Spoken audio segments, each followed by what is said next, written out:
What are some ways that you can digitally disciple people in your community and at your church? That's what we're talking about today. Are you ready? Because it's time. You're listening to the Church Digital Sidekick Podcast, part of the TCD Podcast Network. Hey, heroes, my name is Tom Pounder, and this is the Church Digital Psychic Podcast. This is the podcast where I bring on ministry leaders and we talk about how you can do ministry more effectively in this very digital and online world. And today I've got my friend DK Hammonds back. DK and I talk about digital discipleship, how you can get started and what you can be doing, and what are some things down the road that you can be investing time in that will save you time, but also launch people down a discipleship pathway that will help them be a leader in your church and a leader in faith. So I'm really excited about the conversation I have with DK, but before I begin with that, I want to highlight the Church Digital. At the Church Digital, that's the website, thechurch.digital, we've got tons of blogs, podcasts, we've got tons of other coaching opportunities, including learning communities that are getting ready to launch. We have a bunch of new learning communities getting ready to get started that will really help you in your online and digital ministry, led by experts in the field. So I want to encourage you, if you've never checked out the Church Digital, go to thechurch.digital now, click on the Learning Communities tab, and select the one that's going to be most helpful for you. You're going to grow so much this year by being involved in a learning community. So check out thechurch.digital today. All right, heroes, well, without any further ado, let's get into the conversation with DK Hammonds. All right, with me right now is my friend DK Hammond. I called you my friend, and I'm like, I think DK's like everybody's friend. I've seen you on a lot of different podcasts, and I see you all over the place. We are called as believers to be friends, be a friend of God. So being a friend of people in this space has been kind of like my thing, and I enjoy meeting new people, having conversations with people, and hopefully, impacting your algorithm in a positive way to bring good people to your situation. Absolutely. Yeah, 100%. Well, DK, I know you. I've listened to you on podcasts, and you've been on my podcast before, so I know what Absolutely. you do. But just in case someone else doesn't know who you are and what you do, give a quick little description of what you do. Yeah, man. I am by trade a director of IT and systems in terms of operation and process, IT in terms of hardware, software, and Scrum Master, as well as project management. And so I kind of bring all of that into this world of discipling people and trying to find the most seamless way to make sure operationally and systematically we are moving people to the hand voice of God, and then discipling them in such a way that they can go out and be servants of God to the people of God. So that's kind of who I am, husband of one wife, not many wives, just one, Aisha, and I have 4 lovely children here in Dallas, Texas. That's awesome. You and I are the same. We have 4 children. So Yeah. are you done having kids, or are you still having kids? Listen, man, I am so done with kids. I don't listen. Some people want grandkids. I respect that they want grandkids. I'm a dad that's not ready for grandkids yet. I kind of want to go gallivanting throughout the world and doing podcasts by the seas and things of that nature. So I can't do that with grandkids. So yeah, I'm cool with my kids being adults. They're all adults, so I love that. Yeah, that's Yeah, man. awesome. I think I'm more looking forward to being a grandfather than a father because again the father you're so hands in it. Whereas as a grandfather I get to play and hang out with the kid and then pass them off back to my kids. Yeah, man. A lot of time. I don't Yeah. need that right now. Don't need Well, it. DK, thanks so much for being with me again Yeah, for the brother. podcast. Today we want to talk about digital discipleship. Uh, Absolutely. so we'll get into it a little bit quickly, but why are you a big proponent of digital discipleship? Yeah, man. So a little bit about my background. I come from a church that's actually their name at the beginning. It's Disciple Central Community Church, or better known as DC3. And under Marcus King, I was able to learn the importance and tentacles of being a disciple of God. And so for me, taking what I've learned in the past from various pastors, especially Marcus King, I'm able to now say, how can we translate that into a digital space? And in translating that to a digital space, now I'm able to see how people getting saved, baptized, people being a part of the membership, people even serving in their local communities because they're a part of this digital community and fellowship. And Hmm. so now I'm starting to see it morph in ways, and I know we're going to talk more about what I'm starting to see in terms of trends of other ways that we can do that. So that's kind of how I got into it. I also see it as I'm a person who can identify the gaps in churches, and that's a major gap because at one point in the early '90s we had discipleship pastors, but a lot Hmm. of pastors have kind of gone away from the discipleship pastor model. And I would say that may not be the smartest thing to do. It is now that your discipleship pastor has morphed into this person needs to be technologically savvy because Yeah. you're discipling people both in the digital and the physical. And so that's why I've Yes. gotten very involved in that because I love to see people saved, lives changed, altered, and discipling them to grow from a babe in Christ into a mature disciple is the best thing in the whole world, man. Yeah. No, I agree completely with you. I think, as we talked about probably ad nauseum at times, COVID pushed everyone into the digital space, Yeah, whether man. they wanted to or not. And I felt like there was a lot of resistance early on that, hey, digital ministry or digital discipleship is not real discipleship. Hmm. And I heard that over and over again, where I was like, that's not what we're experiencing at my church. Yeah, man. We're seeing that people are growing in their faith Yeah. because of what we're doing digitally and whatnot. And so it always like kind of discourages me, truthfully, when I hear Mm. people say, "Hey, we don't really do digital discipleship," and I'm like, "You're missing a huge opportunity to connect with people every single day." Yep. With digital, when you're just doing in person, you got to arrange a meeting. You've Yeah. got to organize. Sometimes you got to organize childcare and all that stuff. Yeah. But there's so many different formats of you could do digital discipleship that I think it's really important for us to continue down the pathway of saying, hey, let's evolve with this and let's Yeah. continue to use digital tools. Y- So what are you like? What have been some areas that you have done digital discipleship? Give me just some general places like or of how you use digital discipleship in your context. Yeah, man. I would say, you know what's funny? As you were saying that, I thought people want plan your visit, but they never want to prepare for planning for a disciple. Mm, And here's what I mean by that. Plan your visit is a digital platform that we are onboarding people into the assimilation or the adult ministry process. So, where is that same intentionality behind yeah. discipling people? And so, I think one of the things that I've seen used that you can disciple somebody is if you have a good texting program. And I'm going right off my head. I have Yeah. no notes. But if you have a good texting program, it allows a person to interact with a real person, gauge where they are, get them set up, get them partnered, connected to, which is the next thing in a small group or a discipleship group, or however you want to call it. A smaller context that can provide accountability, love, community on that level. Hmm. So the push for discipleship from adult ministry is into the small group. So texting allows us to do that, provide information, things of that nature. I think the next thing that I've seen is the creation or the reintroducing of us producing our own documentation to disciple people in church. At first, we went away from that. We were buying like Think Orange, which I'm not against. I think they have great material. We're buying we're buying Lifeway material. We're buying other Bible study material. Excuse me. But now we're at a place where we can create our own material to disciple people within our church. So now Hmm. we have material that has caught up to us. Now we have texting that is equally caught up to us. And now I think the last component that we're going to start to see, brother, is the learning management system be introduced into the local church.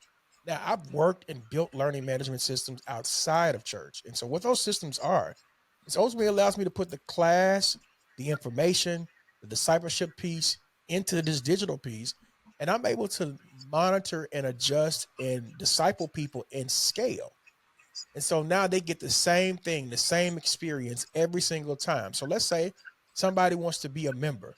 Well, it's going to take you through the foundations of faith, if you will, or the basic criteria to become a member. And you can watch it on video and then have a follow-up class that gets you going, right? And you Mm-hmm. can do this both in the physical and the digital. And so now we have this process that impacts both and allow us to scale it in numbers. And so that's what I'm seeing being used. I'm seeing Mm-hmm. the churches become more intuitive, that we are putting out content and we should use that content. I'm seeing the explosion of the texting aspect, and I'm seeing the learning management system just really take off in certain churches. That's what I'm seeing. Okay, let's break down some of these as you were talking on. Let's talk about the texting, Yeah, because man. I hear again, we use texting a lot, and one of the Yeah, things that I do with texting is I'll ask for, hey, how can I pray for you today? You know, if they're absolutely. already part of a group, I'll ask how I can pray for you. And I'll be honest, we've gotten back such great responses, and people have said, wow, you we appreciate you caring for us like this. So the prayer thing has been one. The other thing is we do a lot of Bible study reading plans, and where we'll Yeah. text out devotionals, scripture references, and encourage people to do that. How have you seen texting being used in that discipleship thing? Do you have anything other than those that I Man, just shared?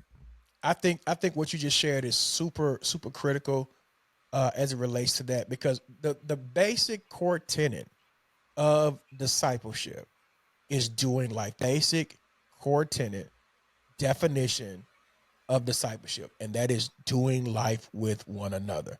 We can do that digitally, we can do that physically, but we're doing life with one Mm-hmm. another. And so texting, when I say, how can I pray for you? That allows me to step into your world, not be intrusive, but step into your world and just simply say, I'm here to serve you. How can I add value to your life? And now this person has opened up a corridor of their lives to us, and they feel like you care. And this is how we do life with each other. Or maybe it's not prayer, but maybe is, hey man, share a testimony. That is doing life with someone. And you can do that both physically and Mm-hmm. digitally. You know, back in the day, time when I grew up, we used to have testimony service. We set aside time for people to tell about the goodness of God. Now they use that in a text application, or they use that on a prayer board, or they use that in an email apparatus Mm-hmm. where they're sharing about the goodness of God. If we take that away, we don't we fail sometimes, I feel, to overcome, because the Bible talks about we overcome by the blood of the Lamb and the word of our testimony. So the testimonies through texting help us, the prayers through texting help us. What is really happening here? There is an engagement, there is an exchange that is happening relationally that is allowing us to do life together. So I think that's why texting is so Mm-hmm. valuable, man. Yeah, I agree. We when actually I wasn't even the one who signed on for our we Absolutely. use Text in Church as the platform. I wasn't even the one who signed on initially, and I was like, "What do we really use this thing for?" But as I started experimenting with it, I really discovered that there are lots Mhm. of things that you can do with it. And so, if you're not using texting, because a lot of church management systems now Yes, come they do. with texting, Mhm. right? So, Yes. I want to And, add this too, and bro. so I, With a lot of yeah. church management systems, they do have texting, and what I think like texting church gives you is what I like to call automations. So let's say we can send how we can pray for people. We can send newsletters. These things can be automated to our advantage, where there's creating an engagement, even for members and non-members alike, to get involved, to become a part, to serve, to show up to class, to show up to prayer service, or whatever the case may be. This can all be done through automated processes through texting. And so that's the other most important piece to Yes. texting that we can use at a moment's notice, is the ability to automate. Yeah, you're right. I remember our last conversation. Oh, You're no really question. high on automation and how that it saves you a ton of Time, time. like, like for instance, there is an application through IG. I want to say it's Mini Chat or something like that. Like, okay, Mini Chat. Yes. And Mini Chat allows, if a person uses a keyword, I can send them information. So let's say you say, "Hey, how can I pray for you?" And the person say, "Pray for me here." And now I can send them an email link or information to read just to disciple them through automation. It didn't take me any money additional to do that. It just took me effort to understand here's how I can continue this process. And if we're talking about interpretive journey or journey as a believer, sometimes you need both. You need both an automated hand and you need a real human touch hand that allows the person to engage you at that next level. So both are absolutely needed in this space. Mhm. Yeah, we started using ManyChat for our platform, and that has been really cool to help walk Yes. people through the process. And again, there are people smarter than me doing this. Even though I'm the online guy, it's good to have other people who really help you. So if you're listening to DK and I talk about this stuff, hey, you don't have to figure it out all by yourself. Yes. Get a team of people around you to really, because it is a Yes, it is. church wide Definitely a process. church-wide process. Get you a So team, inbox one of us so we can just kind of talk through it. And maybe you need that to kind of help spearhead that. I think Glue also is another application that's out there yeah. to be used. That's a free texting app that you can use. I'm not sure about the automation. Maybe you have to go to the plus side of Glue, but you can definitely use that to have engagement, to evangelize, outreach, and manage people that way. Yeah. Well, there's lots of things that we could kind of dig into texting, but I want to talk about the other Yeah, thing that you mentioned, of the course. learning management systems. What is that? I think I might know, but I'm not 100% sure. So Yeah, man. talk us So through many that. years ago, when in the tech space, one of the things that we created for our customer support agents was called a knowledge base.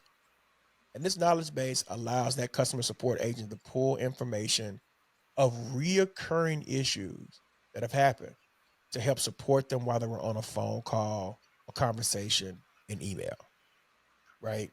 And so we saw the use of that because then we could automate that into a chat bot and it could do the answering for us, right? So I'm kind of going through the process so you can see it. So now you have knowledge base, you Okay. have the chat bot, but what complements both of them? You have what's called a learning management system. And so ultimately, like any LMS, it's like Kajabi or Thinkific, it allows you to have these certain classes in this LMS. And with these classes, I'm able to then provide discipling information at one time repeatedly. One of the things that pastors, at least that I know, they absolutely don't care for, and that is repeating themselves. So imagine if I sat Pastor down and say, Pastor, I want you to record a video about baptism. Video is 20 minutes and he goes through the whole thing about baptism. Now I can show baptism digitally and physically, the same thing from our pastor. Okay, Pastor, can you talk about what is evangelism to you?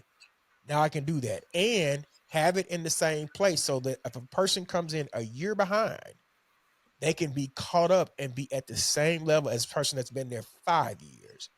And we're providing this information in one hmm place at one time that provides study guides, information, material for them to go deeper into the word, and they can learn all these different styles that meets them. I think it's going to be very game changing because I see churches kind of moving that direction because a lot of churches would like to have their own school or university.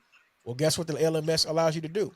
It allows you to be a school or university without having all the other stuff that comes with having a school or university. So that's what the LMS is. It is a housing place for all information to be disseminated at scale, whether it be 1 or 20. And we can use that in the Christian sector as well. I really like this because again, what I see is there might be a lot of work on the Yeah, front end of this, but man. once you get it recorded and done and uploaded, it's going to save you time, and it's going Ton to of save time, you a ton of ton of time. time, ton of effort. Now, pastor can talk about things that are really deeper that most disciples would like to have a conversation about, but may not want to pull pastor over in the hallway or send him an email. Hey, we're going to offer this class, let's say, on the spiritual gifts. We're going to offer this class, let's say, on the peace of God. We're going to offer this class on the synoptic gospels. And now you can even bring in people to teach these classes. And these classes are yours. This information is yours. And we can disciple people and take them through a journey, if you will, of being disciple. And watch Yeah. this, the process never ends. We'll always be uploading information there, a podcast here, a video here, to make sure that you have good discipleship information at a moment's notice. Yes, and and people can do this on absolutely. their own time. It's like, how many times do you want to do a discipleship class that they're like, oh, I wish I could do it, but I've got this and this that night, I can't come. Well, now with this learning management system, you You take take away away that that excuse. completely. Absolutely, man. You get to automate it. So I love this scenario. This is perfect. Let's say a person wants to be a member. Cool. We'd love for you to be a member of our church. Come be a part of Glass House, Church of the Cathedral, whatever you want to call it. Come be a part, right? That person says, you know what, man, my kids got sick, couldn't join. Your next email to them is, hey, we know you couldn't come, but we were looking out for you. Here is the video class. Please watch this video. Please log into this account, watch it, and then if you would like to have any questions, I have open office hours for the next hour or two. That person can ask any questions. Would you like to become a member? I absolutely will. And you didn't lose anything whether they came or didn't come. You were able to use that discipleship piece now as a Mhm. follow-up methodology to get people to still come, right? And so I think that's a huge piece to following up in this ministry business that we can easily add to just the assimilation process, because the assimilation impacts the discipleship piece, right? And so if you understand both of them, Yeah. you'll understand this part, man, it'll be groundbreaking for you, because now that text message of the person who didn't show up, hey, we love you, we're praying for you, here's the link to the class, let me know when you watched it, let's talk about it.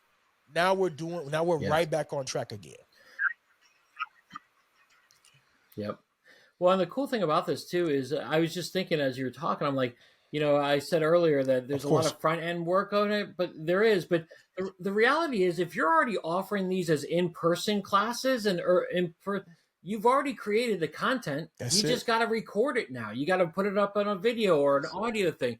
So the work is already done. You That's just it. got to do it one more And if you do time. it that one more time, now if you want to do something high productive value, okay, cool. I mean, get into it.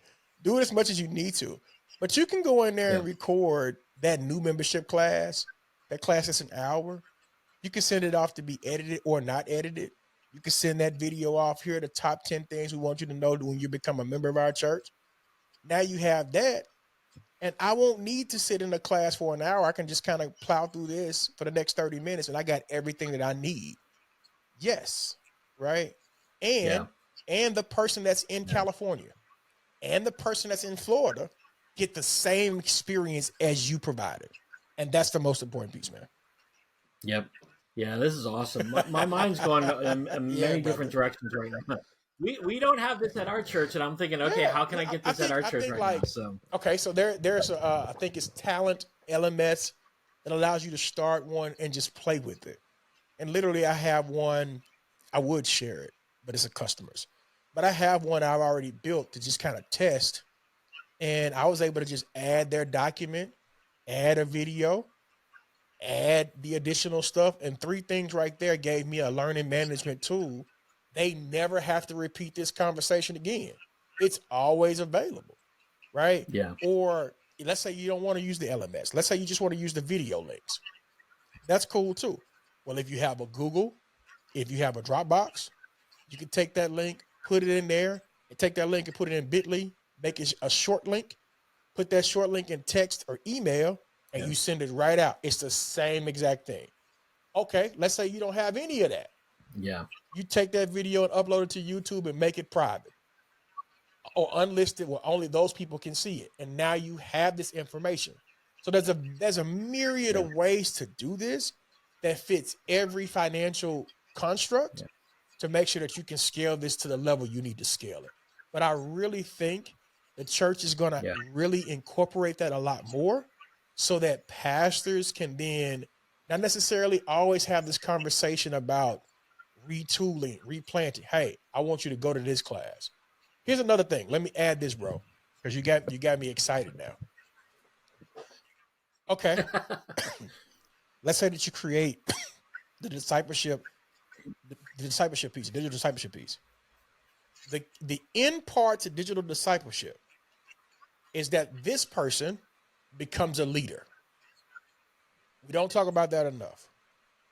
If I get you from adult ministry and I move you to membership and I move you from membership into discipleship, the end goal is that when you come out of discipleship, that you're ready to lead. And so what a lot of churches don't have either on the end component, we've trained people to be good believers. We've trained people to be seeker friendly. We don't train people to disciple them to grow, and we don't train them to lead. This gives us an opportunity in two places to train people for ministry, school of ministry, pastoring, evangelist, whatever the case may be on the back end of it. And so now you have a complete cycle.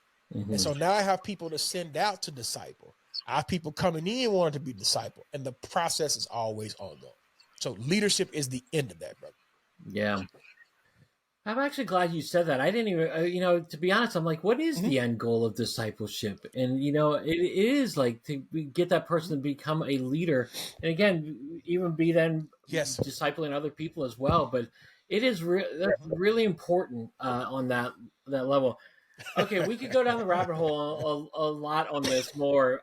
We'll leave it at that. And if you want to talk Yeah, about man. this with DK more, I'm going to include all Absolutely. his links that you can connect with him. But before we wrap up for good, DK, what give me like another idea or two of digital discipleship stuff that you've been seeing that is kind of working right now that has been Man, really digital good. discipleship, I've seen YouTube really take a huge jump this last year. On talk about social media, let me also add the Yep. importance of adding TikTok to your conversation to disciple people digitally. I think a lot of churches are kind of a little bit Yep. skeptical because they don't know if they're going to shut down or not. I don't think that they will, in my opinion. But TikTok and YouTube are getting massive numbers. I have a client that I use particularly. He only posts 2 reels a week, and each reel that he posts, it gets 800 views every time he posts. That's the consistency nature Wow. of the power of the next thing I'm going to talk Yeah. about in terms of digital, and that is having reels. Ma'am or sir, please find a way to have reels to spark engagement, because in having reels, then we can go out into further places and make our name and make the Lord's name great where it is.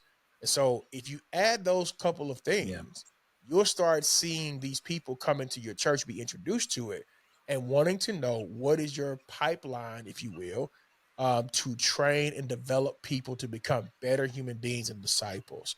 And so those three things is what I Mhm. see critically that will change your ministry.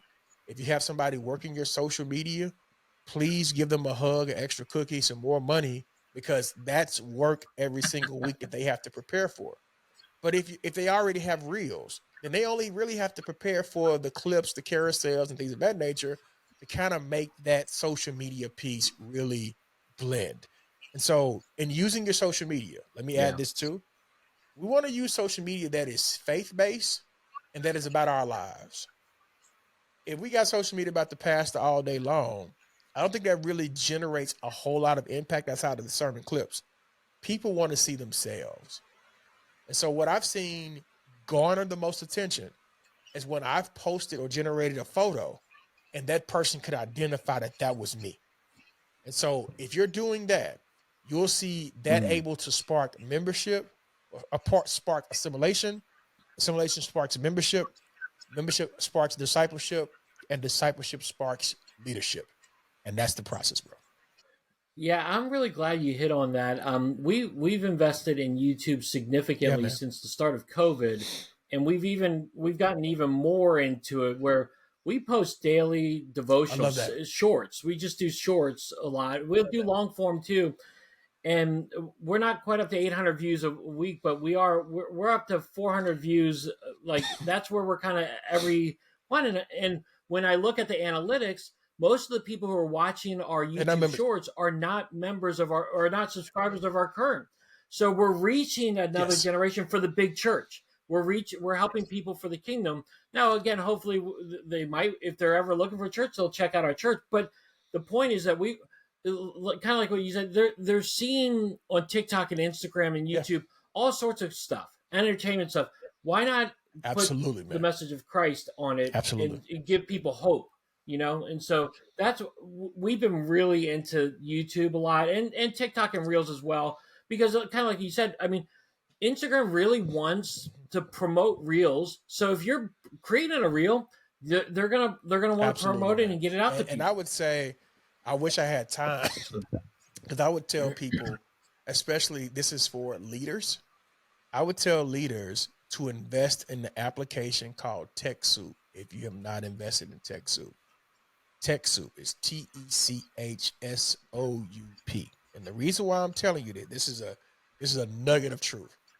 TechSoup gives you discounts on emails and a plethora of they used to give you free email accounts through Microsoft, but they stopped doing that. They charge like $1 for emails. And the other thing that TechSoup does that Google does direct, they used to just do it through TechSoup. And that is they give you, I think, the $10,000 to promote through Google Ads. It's something to that Wow. nature. And so, so when you're a nonprofit, you Yeah. get that money through AdSense to use to promote your church. And Google is a part of YouTube, so you can easily probably petition people to kind of be pointed that way. So take that TechSoup, use that application. It has various discounts, whether it be Asana, Photoshop, the whole 9 yards, Dropbox even to give you to discount your services that you have, so you can then take that money and then use it in other places like the YouTubes and Facebooks, so you can then promote even more. So yes, Yeah. Okay, I've never heard of TechSoup, so I'm amen. writing that one down. And Let me so know. that'd be great. I mean, there are there's lots of great tools out Absolutely. there that will help you create these things, and it's just you experimenting. I didn't know what I was doing the first time I created a short, and I look back on them and I'm like, oh, these are so terrible.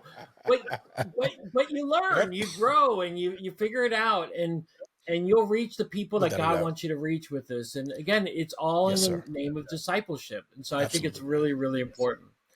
Well, DK, this has been awesome. As always, I always love talking to you, and you have so much great insight. If someone wanted to get in touch with you and connect with you Please visit my outside of this, website, how would they do that? dkconsults.org or dkhammonds.com. Either one leads you right to my website.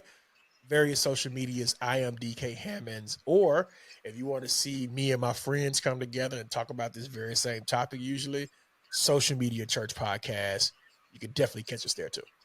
It's a great podcast. They have such great camaraderie together. Just hearing them talk about Twitter, Yeah. Threads, TikTok, and all this stuff. Their episodes are great. I Thank you, love brother. listening to them. Thank you, So they're man. awesome. So well, DK, as always, thanks so much Yes, for sir. I joining me appreciate you, today. I brother. really appreciate it. All right, so what did you think of the interview? What stood out to you from what DK shared? Were you as encouraged or discouraged? Were you excited or were you like, oh man, we're never going to be able to do this? The reality is that no matter where you are at right now in your digital discipleship path, you can always get started and continue to evolve. Like kind of like what I shared about with the YouTube stuff. I look back at some of those old videos, I'm like, oh man, they're terrible. But the reality is that they started me down the path and where we're doing YouTube all the time. It's part of the discipleship process. So, what stood out to you? Hit me up on Twitter, hit DK up on Twitter, or the other social media platforms. I'm going to include, again, all of DK's links in the show notes, so you want to make sure you check out there. Check out the podcast, Social Media Church Podcast. It's great. But share with us today what stood out to you, and let's continue this conversation online a little bit more. All right, heroes. Well, thanks so much for being with me today. As always, if you enjoyed the podcast, subscribe to it. It's on YouTube, it's on Apple, Spotify, all the different podcast platforms. We'd love for you to subscribe to it so you get these every time they come out. All right, heroes. Well, I hope you have a great rest of your day. And until next time, have a great one.